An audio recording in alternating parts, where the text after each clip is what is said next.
অলিকল্পনা 0.2 YouTube চ্যানেলে আপনাদের আবারও স্বাগত। বন্ধুরা, আমাদের আজকের গল্প ছলনাময়ী পিশাচ। গল্পটি লেখনে আছেন পঙ্কজ এবং গল্প পাঠে আমি সুব্রত।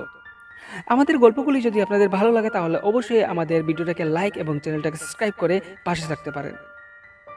শুরু হচ্ছে আমাদের আজকের গল্প ছলনাময়ী পিশাচ। রাজু ছোটবেলা থেকেই ভ্রমণ করতে খুবই ভালোবাসত। রাজুর বাবা রেলওয়েতে কর্মরত ছিলেন। রাজুর বাবা বছরে একবার বাড়িতে আসতেন, আর উনি যখন বাড়িতে আসতেন তার বাবাকে নিয়ে সে ঘুরতে যেত। রাজু ছোটবেলা থেকে খুবই মেধাবী ছিল। ক্লাসের মধ্যে সে ফার্স্ট বয়। স্যাররাও তাকে খুবই ভালোবাসতেন।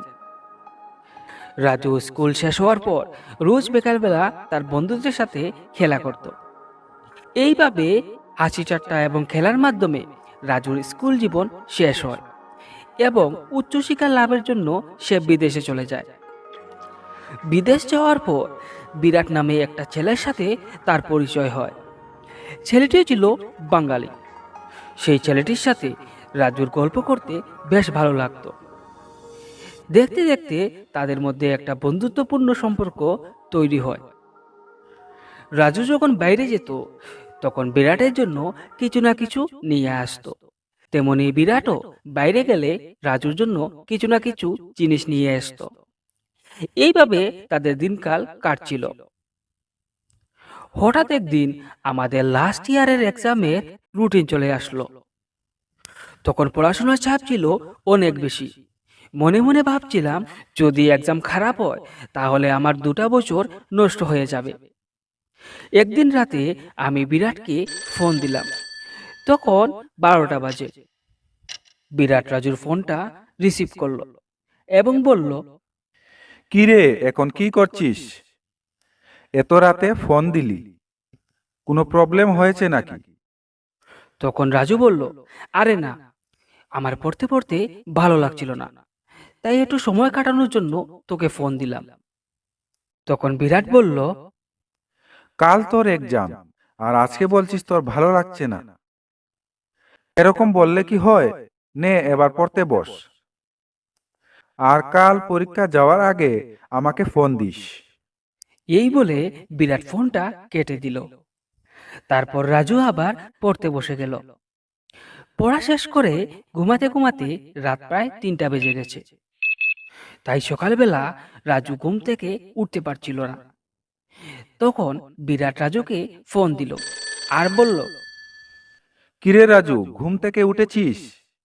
তখন রাজু বলল, না বন্ধু, এখনো ওটা হয়নি, এখন উঠব। তারপর বিরাট বলল, নে এবার তাড়াতাড়ি করে রেডি হয়ে যা, আমাদের বেরোতে হবে।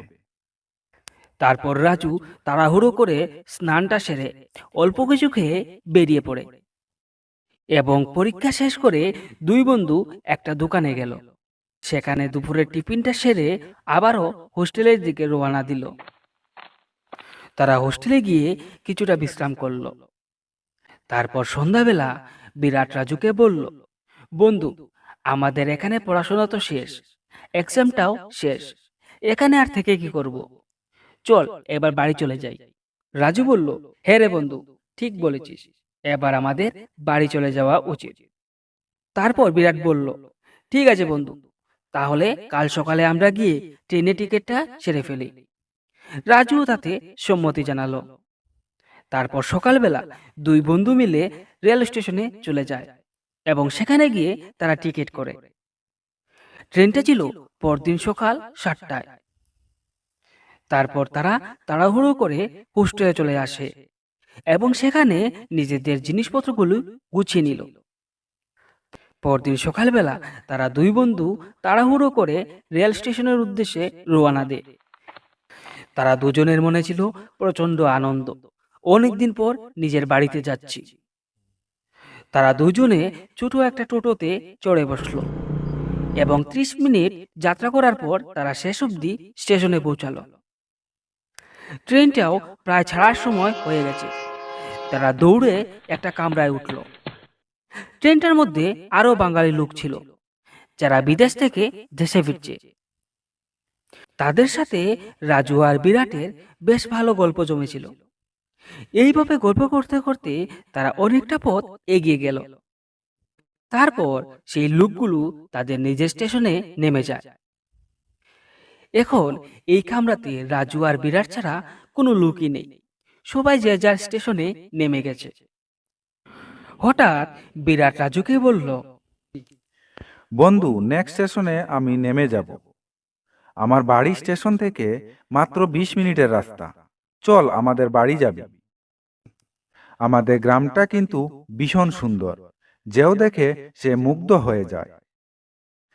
রোজ বিকালে আমাদের গ্রামে রামধনু দেখা যায়। চল, আমাদের গ্রামের পল্লী প্রকৃতি তোকে দেখাবো। এই পল্লী প্রকৃতি সৌন্দর্য দেখার জন্য বাইরে থেকেও লোকজন আসে। তখন রাজু খানিকটা হেসে বলল, না বন্ধু, অন্য একদিন আসবো, আজ না। তাছাড়া মা আর বাবা আমি আসবো বলে ওরা রান্না বাড়া করে রেখেছে। একসাথে খাবো বলে ওরা খাওয়া দাওয়াও করেনি। তখন বিরাট বলল, ঠিক আছে, তাহলে তোকে আর জোর করব না। বাড়িতে গিয়ে মাসি আর মেসোমশাইকে আমার প্রণাম জানাস। আর মাসি আর মেসোমশাইকে আমাদের বাড়িতে একদিন নিয়ে আসিস। তখন রাজু বলল, ঠিক আছে বন্ধু, একদিন তোর বাড়িতে আমরা সবাই আসবো। এইভাবে কথাবার্তা বলতে বলতে বিরাটের স্টেশন চলে আসে। বিরাটকে রিসিভ করার জন্য তার মা, বাবা এবং তার ছোট বোনটাও চলে আসে।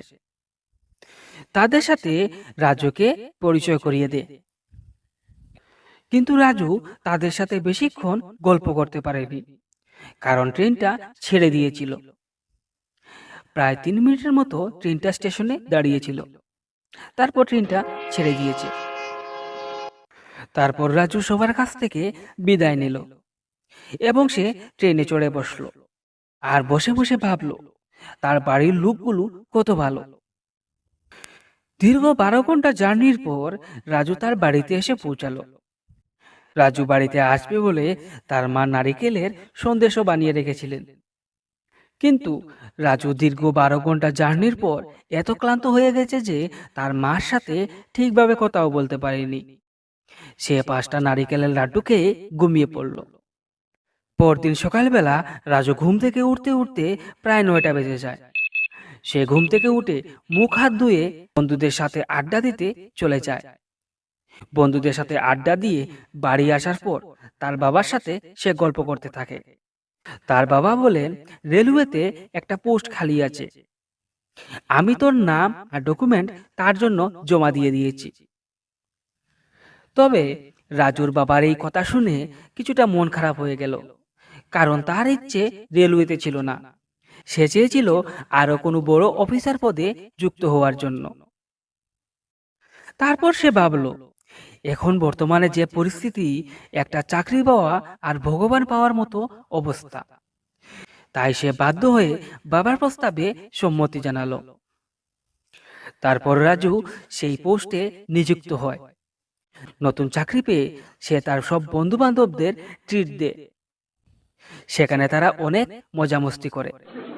তারপর সে বাড়িতে এসে বিরাটকে ফোন দেয় এবং বিরাটকে বলে, বন্ধু, আমি একটা রেলওয়েতে চাকরি পেয়ে গেছি। রাজুর এই কথা শুনে বিরাট অনেক খুশি হলো আর বলল, বাহ, অনেক ভালো হয়েছে। শুনে আমি খুশি হয়েছি। তাহলে এখন তো তুই চাকরিতে ব্যস্ত হয়ে যাবি। যাওয়ার আগে আমাদের বাড়িতে মাসি আর মেসোমশাইকে নিয়ে আসিস। তখন রাজু বলল, ঠিক আছে বন্ধু, আমি আসবো তোর বাড়িতে। তার 2 দিন পর রাজু বিরাটকে ফোন দেয়। ফোন দিয়ে বলে, বন্ধু, আমি তোর বাড়িতে কাল আসছি। রাজুর এই কথা শুনে বিরাট প্রচন্ড খুশি। রাজু বিরাটের বাড়ি যাবে বলে নতুন জামা আর তার মার হাতের তৈরি নারকেলের সন্দেশ নিয়ে গেল। সাথে তার মা আর বাবাও যাচ্ছেন। তারপর তারা একটা গাড়ি করে স্টেশনে পৌঁছায়। স্টেশনে গিয়ে শুনে ট্রেন 1 ঘন্টা লেট আজ। তারা কি করবে বুঝতে পারছিল না, তাই তারা 1 ঘন্টা একটা রেস্ট হাউসে কাটিয়ে দেয়। রেস্ট হাউসে বসে খালি সময়টুকু কি করবে রাজু সেটা ভেবে পাচ্ছিল না। তাই বিরাটকে একটা ফোন দিল। ফোন দিতেই বিরাট ফোনটা রিসিভ করে বলল। কিরে বন্ধু, এখন কোথায় অবধি এলি? তখন রাজু বলল, আরে বন্ধু, আমরা রেস্ট হাউসে বসে তোকে ফোন করছি। আজ ট্রেন ছাড়তে 1 ঘন্টা লেট হবে। তবে বন্ধু, আমি কোন স্টেশনে এসে নামবো? তখন বিরাট বলল, তুই প্রেমতলা স্টেশনে এসে আমাকে ফোন দিস, আমি তোদেরকে সেখান থেকে রিসিভ করব। তারপর রাজু ফোনটা রেখে দিল। এর কিছুক্ষণ পর ট্রেনটা আসার একটা হর্ন বাজলো। তারা বুঝতে পারলো ট্রেনটা এখন ছেড়ে দেবে। তাই তারা দৌড়ে সেই ট্রেনটার সামনে এসে পৌঁছালো এবং তার মা বাবা সবাই মিলে ট্রেনে চড়ে বসলো। দীর্ঘ 12 ঘন্টা জার্নির পর শেষ অবধি তারা প্রেমতলা স্টেশনে পৌঁছালো। প্রেমতলা স্টেশনে পৌঁছাতেই রাজু বিরাটকে ফোন দিল আর বলল, বন্ধু তুই কোথায়? আমরা প্রেমতলা স্টেশনে পৌঁছে গেছি। উত্তরে বিরাট বলল, একটু দাঁড়া, আমি আসছি, আমি এখন রাস্তাতে আছি। তারপর রাজুর মা হঠাৎ বলে উঠলেন, বাবা, সারাদিন ধরে কিছু খাওয়া হয়নি, বেশ খিদেও লাগছে, চল কিছু খেয়ে আসি। তখন রাজু বলল, ঠিক আছে মা, আমারও খিদে পেয়েছে আর বিরাটের আসতেও দেরি হবে, চলো কিছু খেয়ে নেই। তারপর তারা একটা হোটেলে উঠল এবং সেখানে খাওয়া শেষ করতে না করতেই বিরাট ওদিকে গাড়ি নিয়ে এসে গেল। তারপর সবাই গাড়িতে উঠে গ্রামের দিকে রওনা দিল। কিছু দূর আসার পর তারা সেই গ্রামের সীমানায় প্রবেশ করে। রাজু জানালা দিয়ে দেখতে পায় এই গ্রামের পল্লী প্রকৃতি যেন মন জুড়িয়ে যায়। খুবই সুন্দর এই গ্রামের পল্লী প্রকৃতি। তারপর রাজুর হঠাৎ মনে পড়ে বিরাটের সেই কথা। বিরাট তাকে বলেছিল তাদের গ্রামে নাকি রেইনবো দেখা যায়, মানে রামধনু। সেটা তো সে দেখতে পাচ্ছে না। তখন বিরাট বলল, চিন্তা করিস না, তোকে আমি আমাদের গ্রামের সবকিছু ঘুরে দেখাবো। তারপর তারা বিরাটের বাড়িতে গিয়ে পৌঁছালো। দীর্ঘ রাস্তা জার্নি করার পর তারা সবাই প্রচন্ড ক্লান্ত। তাই তাড়াহুড়ো করে সবাই রাতের খাবারটা শেষ করে ঘুমিয়ে পড়ে। রাতে হঠাৎ রাজুর ঘুম ভাঙে এবং চোখ খুলে দেখে কি যেন একটা অলৌকিক আলো তার রুমের চারদিকে ঘুরছে। এবং কিছুক্ষণ ঘোরার পর সেই অলৌকিক আলোটা কোথায় যেন অদৃশ্য হয়ে যায়। পরদিন সকালবেলা উঠে রাজু মুখ হাত ধুয়ে নিল এবং মনে মনে ভাবল, কাল রাত যে আলোটা দেখেছি সেটা কি ধরনের আলো হতে পারে।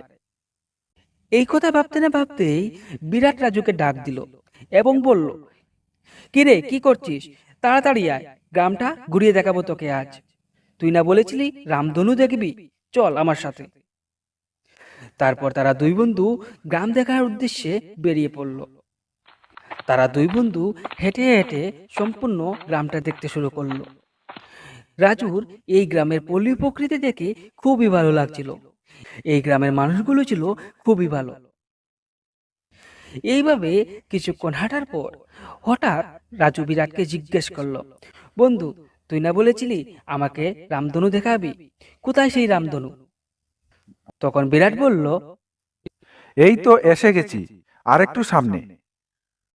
এই করতে করতে বিরাট প্রায় সারাদিনই রাজুকে ঘুরালো, কিন্তু সেই রামধনু আর সে দেখাতে পারছিল না। বিরক্ত হয়ে রাজু বলল, কি রে বন্ধু, তুই মিথ্যা কথা বলেছিস আমাকে। এতক্ষণ ধরে প্রায় সারা দিনই ঘুরিয়ে দিয়েছিস, কিন্তু কোথাও তো রামধনু দেখতে পাইনি। ওদিকে সন্ধ্যাও নেমে আসছে, চল চল বাড়িতে চল। তারপর বিরাট বলল, ঠিক আছে, তাহলে আজ আমি তোকে আমার একটা বন্ধুর বাড়িতে নিয়ে যাব, সেখানে একটু আড্ডা মেরে রাত্রিবেলা বাড়িতে চলে আসব। তারপর রাজু বলল, ঠিক আছে, চল।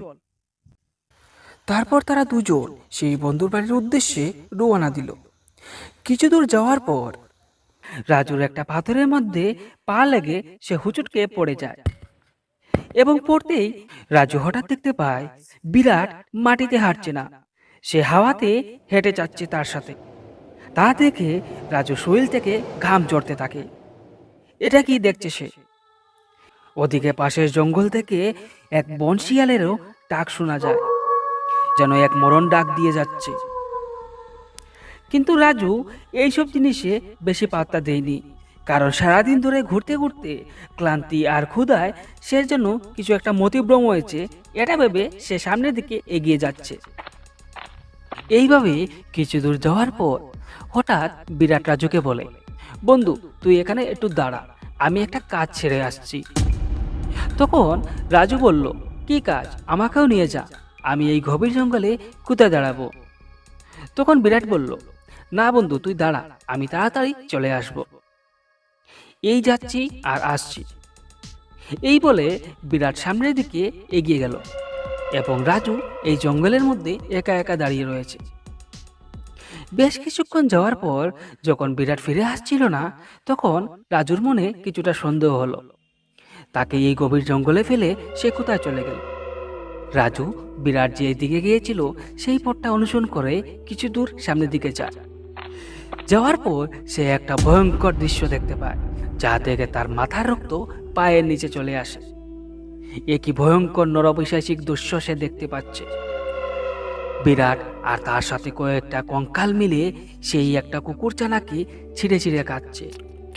এই ভয়ঙ্কর অপার্থিব দৃশ্য দেখে রাজু একদম ভয়ে আর আতঙ্কে দৌড়ে পালায় সেখান থেকে। সে তার নিজের প্রাণ বাঁচানোর চেষ্টায় বিদ্যুতের গতিতে ছুটছিল। দৌড়াতে দৌড়াতে হঠাৎ তার পা কি একটার মধ্যে লেগে সে হুচুটকে মাটির মধ্যে পড়ে যায় এবং সেখানে আর কিছুই বলতে পারে না সে। পরদিন সকালবেলা রাজু নিজেকে আবিষ্কার করে বিরাটের বাড়িতে। বিরাট তার পাশে দাঁড়িয়ে আছে। তারপর রাজু বিরাটকে জিজ্ঞেস করে, তুই এখানে কি করছিস? তোকে আমি কাল দেখেছি, তুই কি পৈশাচিক কাণ্ড করেছিলি। তারপর বিরাট সমস্ত কথা তাকে খুলে বলে যে তাদের গ্রামে এরকম একটা ছলনাময়ী আছে, যে তাদের রূপ নিয়ে লোকদের বিভ্রান্ত করে এবং তাদের জঙ্গলে নিয়ে তাদের রক্ত চুষে মেরে ফেলে। এই ভয়ঙ্কর গল্প শুনে রাজু আর এক মুহূর্ত বিরাটের বাড়ি থাকেনি। সে তার মা বাবার সাথে তাড়াতাড়ি সেই গাড়ি নিয়ে বেরিয়ে পড়ে ট্রেনের উদ্দেশ্যে এবং ট্রেন ধরে সে তার বাড়ি চলে যায়।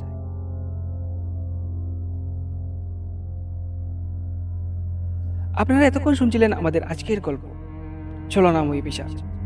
সবাই ভালো থাকবেন, সুস্থ থাকবেন। শুভরাত্রি।